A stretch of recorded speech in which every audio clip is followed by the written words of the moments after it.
Good morning, everyone. This is the last day of PTC in Hawaii, and I have the pleasure of being with one of the most dynamic lady executive in the industry, Stephanie Lynch-Habib, Chief Marketing Officer of Colt. Stephanie, welcome to my Lady HotShot. Thank you so much, Isabelle. So how was your week? It was fantastic.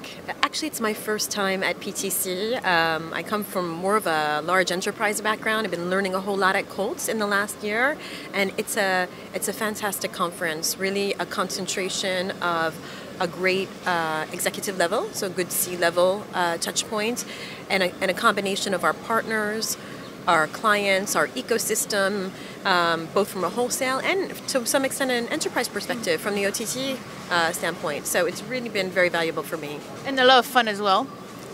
Yes. Don't forget the fun. Don't forget Monday night at the reception. A lot of Yes, fun. yes, that's true. Stephanie, I had the pleasure of interviewing you recently. We did a really nice article entitled Give the Best, Be the Best, and Expect the Best.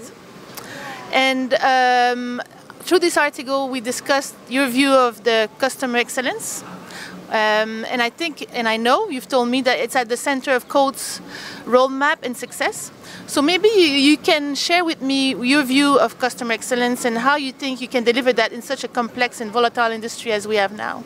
Absolutely. So maybe I'll start from the Colt standpoint. As you mentioned, it's one of the 6 pillars of our strategic 5-year plan is to really exceed in the customer experience area. Actually, we're calling it the Colt IQ experience. And in historically, versus the competition, Colt is rather well known for its customer service. We're already above industry standards as measured by NPS. But from our strategic perspective, that's not good enough. We really don't want to measure ourselves against the industry standard. We envisage a consumer-like B2B telco experience with Colt. In order to do that, it doesn't happen overnight. It really means transforming all of your back office processes, transforming the mindset of our people. We have what we call our challenger culture, which really encourages all of our employees to think out of the box, to take risks, to be client oriented. So those are some of the ways that Colt is trying to transform its experience. We have very high ambitions. I think aside from that, from a personal perspective, good customer experience, excellent customer experience means whoever you're dealing with understands you as an individual, understands you as a business. They are interested in what's driving your business. I mean, in an enterprise standpoint, I would say it would be the ability for a supplier or a partner to really go beyond the call of duty and try to help the client with their end shareholder objectives, or if they're a private company, their overall corporate objectives. So it means understanding critical business issues and formulating solutions in whatever business you're providing that helps your customer go beyond, deliver more revenue, better EPS, et cetera, et cetera. It's definitely one of the greatest challenges in our industry, I think, at the moment. Stephanie, you know the woman issue is very close to my heart, and we've discussed it before on a multiple occasion. And I think that the role of the women in the transformation of not only our industry but our society as a whole is key. We have a key role to play, I think, but it's still a difficult battle that we have in our industry because it's so male-orientated. But I think maybe as women we have our role to play as well to change that.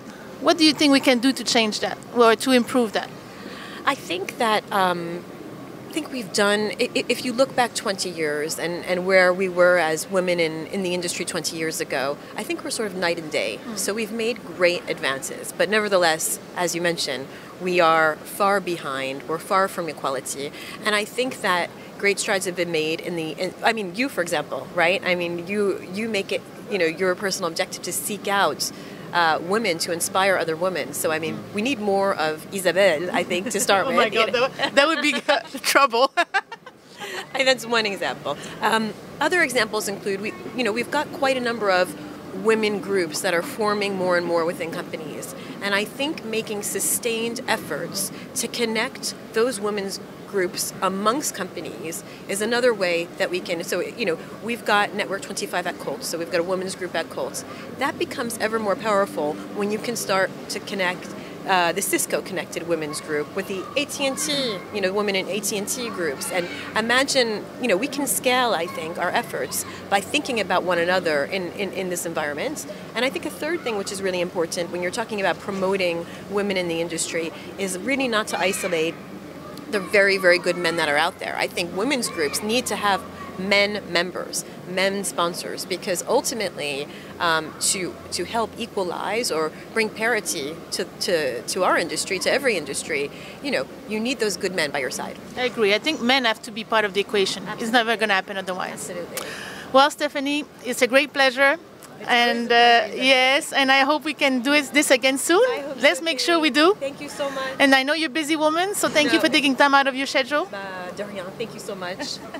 And thank you everyone for watching. Until my next hot shot.